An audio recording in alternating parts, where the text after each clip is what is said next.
नमस्कार दोस्तों, आपका हमारे YouTube चैनल भक्ति ज्ञान त्योहार में स्वागत है। आज मैं आपको तिल चौथ की कहानी सुनाने जा रही हूँ।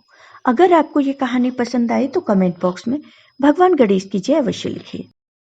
सकट चौथ का व्रत माघ माह में कृष्ण पक्ष की चतुर्थी तिथि को रखा जाता है।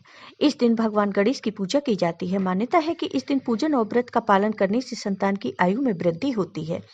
वैसे तो हर माह में कृष्ण पक्ष की चतुर्थी तिथि को संकष्टी चतुर्थी का व्रत रखा जाता है, लेकिन माघ माह में आने वाली चतुर्थी तिथि को सकट चौथ कहते हैं। किसी शहर में एक देवरानी जेठानी रहती थी। जेठानी बहुत अमीर थी और देवरानी बहुत गरीब थी। देवरानी गणेश जी की भक्त थी। वह दिन रात भगवान गणेश की पूजा पाठ किया करती थी। देवरानी का पति जंगल से लकड़ी काटकर बेचता था और अक्सर बीमार रहता था। देवरानी जेठानी के घर का सारा काम करती और बदले में जेठानी बचा हुआ खाना, पुराने कपड़े आदि उसको दे देती थी।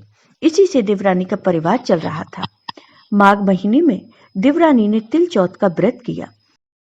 5 आने का तिल व गुड़ लाकर तिलकुट्टा बनाया। पूजा करके तिल चौथ की कथा कहानी सुनी और तिलकुट्टा छींके में रख दिया और सोचा कि चांद उगने पर पहले तिलकुट्टा और उसके बाद ही कुछ खाएगी।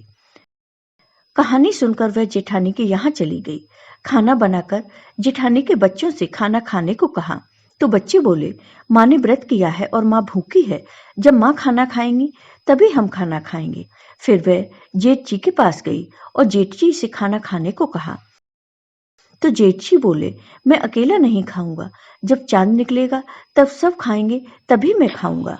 जेठानी ने उससे कहा कि आज तो किसी ने भी अभी तक खाना नहीं खाया, तो मैं तुम्हें खाना कैसे दे दूं? तुम सुबह आना और बचा हुआ खाना ले जाना। देवरानी के घर पर पति बच्चे सब आस लगाए बैठे थे कि आज तो त्योहार है, इसलिए कुछ पकवान आदि खाने को मिलेगा। परंतु जब बच्चों को पता चला कि आज तो रोटी भी नहीं मिलेगी, तो बच्चे रोने लगे।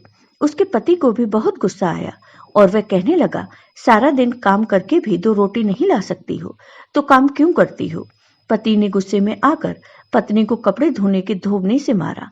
धोबना हाथ से छूट गया तो पाटे से मारा। वह बेचारी गणेश जी को याद करती हुई रोते रोते पानी पीकर सो गई। उस दिन गणेश जी देवरानी के सपने में आए और कहने लगे, धोबने मारी पाटे मारी, सो रही है या जाग रही है? वह बोली, कुछ सो रही हूँ, कुछ जाग रही हूँ। गणेश जी बोले, भूख लगी है, कुछ खाने को दे दो। देवरानी बोली, क्या दूं? मेरे घर में तो अन्न का एक दाना भी नहीं है। जेठानी बचा हुआ खाना देती थी, आज वह भी नहीं मिला। पूजा का बचा हुआ तिलकुट्टा छींके में पड़ा है, वही खा लो। तिलकुट्टा खाने के बाद गणेश जी बोले, धोबने मारी पाटे मारी, निपटाई लगी है, कहाँ निपटूं? वह बोली, यह पड़ा घर, जहां चाहे वहां निपट लो। फिर गणेश जी बच्चे की तरह बोले, अब कहाँ पहुंचूं? नींद में मग्न अब देवरानी को बहुत गुस्सा आया कि कब से तंग किए जा रहे हो, और बोली, मेरे सर पर पहुंचो, और कहाँ पहुंचोगे? सुबह जब देवरानी उठी तो यह देखकर हैरान रह गई कि पूरा घर हीरे मोती से जगमगा रहा था।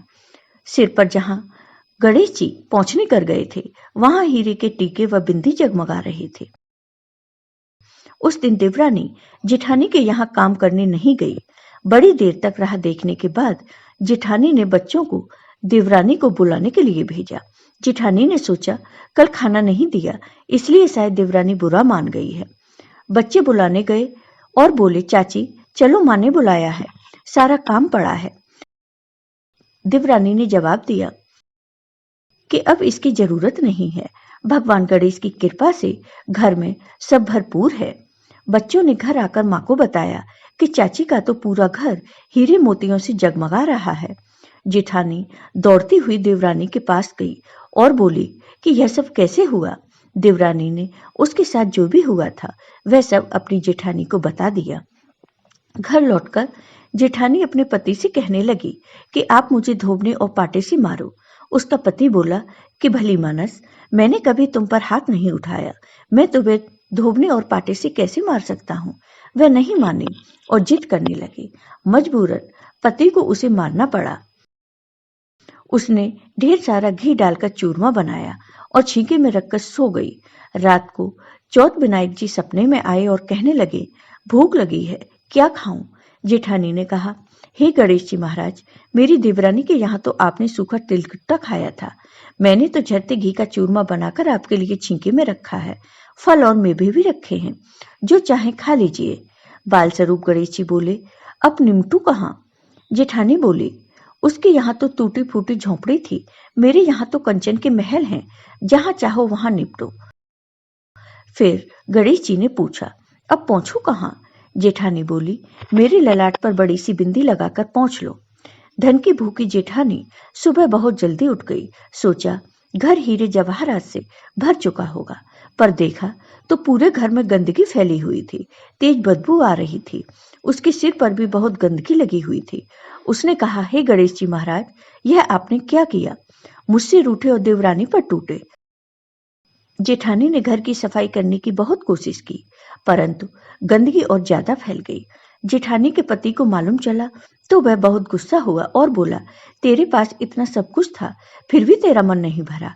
परेशान होकर चौथ के गणेश जी से मदद की विनती करने लगी। गणेश जी ने कहा, देवरानी से जलन के कारण तूने जो किया था, यह उसी का फल है। अब तू अपने धन से आधा धन उसे दे देगी, तभी यह साफ होगा। उसने आधा धन बांट दिया, किंतु मोहरों की एक हांडी चूल्हे के नीचे गाड़ रखी थी। उसने सोचा किसी को पता नहीं चलेगा, और उसने उस धन को नहीं बांटा। उसने कहा, हे गणेश जी, अब तो अपना यह बिखराव समेटो। वे बोले, पहले चूल्हे के नीचे गड़ी हुई मोहरों की हांडी सहित ताक में रखी 2 सुई के भी 2 हिस्से कर। इस प्रकार भगवान गणेश ने बाल स्वरूप में आकर सुई जैसी छोटी चीज का भी बंटवारा किया और अपनी माया समेटी। फिर जेठानी ने भगवान गणेश से क्षमा याचना की और भगवान गणेश की कृपा से देवरानी अपने पति और बच्चों के साथ खुशी खुशी रहने लगी और गणेश जी की पूजा पाठ करने लगी। सकट चौथ की दिन पूजा और व्रत करने के लिए सुबह ब्रह्म मुहूर्त में उठकर स्नान करें। उसके बाद साफ सुथरे वस्त्र धारण करें। फिर पूजा स्थल की साफ सफाई कर एक लकड़ी की चौकी पर लाल रंग का कपड़ा बिछाकर भगवान गणेश की मूर्ति स्थापित करें। उसके बाद सिंदूर का तिलक लगाएं और घी का दीपक जलाएं। फिर भगवान गणेश की प्रतिमा पर फूल, फल और मिठाइयां अर्पित करें। पूजा में तिलकुट का भोग जरूर शामिल करें। उसके बाद गणेश चालीसा का पाठ करें। अंत में बप्पा की आरती और शंखनाद से पूजा पूर्ण करें।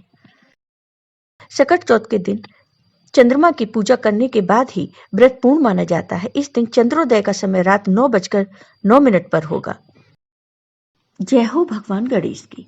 आपको ये वीडियो पसंद आया हो तो कमेंट बॉक्स में कमेंट करके जरूर बताइए। साथ ही मेरे वीडियो को ज्यादा से ज्यादा शेयर करिए। धन्यवाद दोस्तों।